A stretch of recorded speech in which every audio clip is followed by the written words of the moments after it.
In the fall of 2004, while I was in college, I discovered Netflix, a mail-in movie rental service. Beyond the advantage of having no late fees, the biggest and most appealing perk was that you could find movies that for years were difficult to find at your local Blockbuster. I don't recall how I had first heard of Pink Flamingos. I believe my mom had mentioned it to me one time as one of the worst films she had ever seen, or something along those lines. All I know is that as soon as I signed up for Netflix, it was one of the first films added to my queue. I rushed home when I saw that the film had been delivered. For over a decade, I had been curious to see the film that Entertainment Weekly had ranked as one of the greatest cult movies ever made. And for the next 90 minutes, I endured the most low-budget, chaotic anti-comedy I'd ever seen. It involved incest, fecal matter, bestiality, egg-obsessed humans, bizarre monologues, and some of the least sexy nudity that I'd ever witnessed. The second I finished the film, I was disgusted. I have never ejected a DVD quicker in my entire life. I sealed up the envelope, I threw it in the mailbox, and I thought, I will never watch that movie again. That's when the strangest thing happened. I drove around, and I couldn't stop thinking about the movie. The images were burned into my brain. I kept telling people about the movie, and eventually I ordered the film online, and I couldn't wait to show it to people. It had fully infected my brain. I can't say that Pink Flamingos was the reason I was single during my college.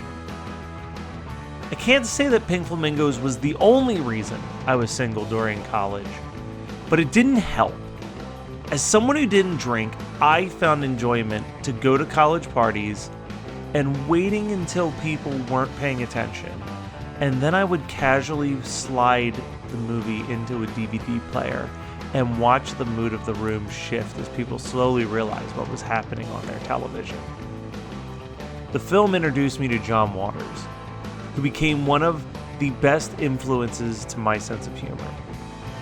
That particular fall was actually a massively influential time for my developing comedic voice, as at the same time I was watching every Troma film and saw Wet Hot American Summer for the first time. But John Waters was something special. He's always been the king of bad taste, and always pushed the boundaries.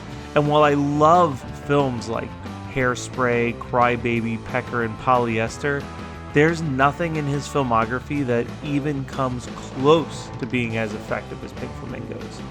Rewatching the film for this video, I was floored that the vile and filthy nature of the movie still works 50 years later.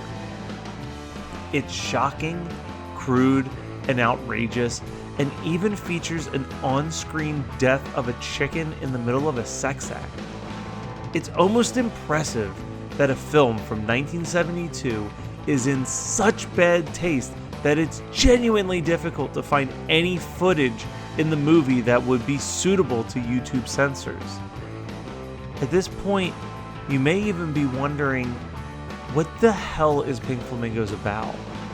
The film is primarily an avant-garde film about two families battling for the title of filthiest person alive, and the battle involves mailing feces to each other and licking furniture, murder, rape, incest, and most infamously, eating freshly dropped dog poop from the ground. Why is it happening? What is the purpose of all of this?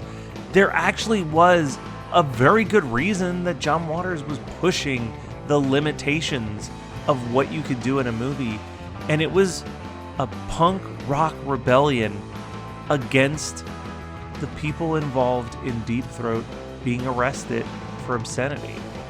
He said in multiple interviews that he thought, if you're going to arrest people for sex being obscene, then we're going to show you what real obscenity is. And it worked. It led to bans in multiple countries, X ratings, and a strong cult following brought on by midnight screenings in New York, Philadelphia, and San Francisco. The film shocked and delighted the counterculture audiences that saw it time and time again. And while you can't say that John Waters invented camp, you can say that he mastered it and perfected the shock humor that we still see today. The film also raised the stock on Walters, as well as his star Divine. Drag as a whole has not been the same since the film's release. Prior to Divine, the art of drag was very much about gender bending in the most believable and realistic of ways. When Divine entered the scene, everything became exaggerated.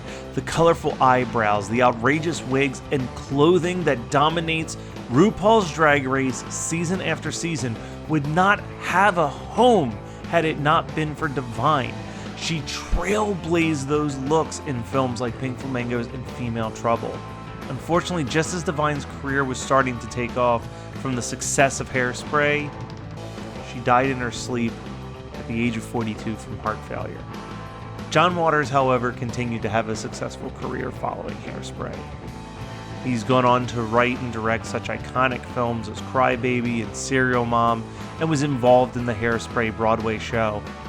And the influence of Pink Flamingos is still felt today. At the time that I'm writing this, Jackass Forever is currently the #1 film in the country. And the films have a ton in common, with their non-stop male nudity, focus on poop, and things that make you say, why would you agree to do this? Regardless how many people try to make shocking and offensive comedy, be it James Gunn, Johnny Knoxville, or Lloyd Kaufman, there will only ever be one Pink Flamingos.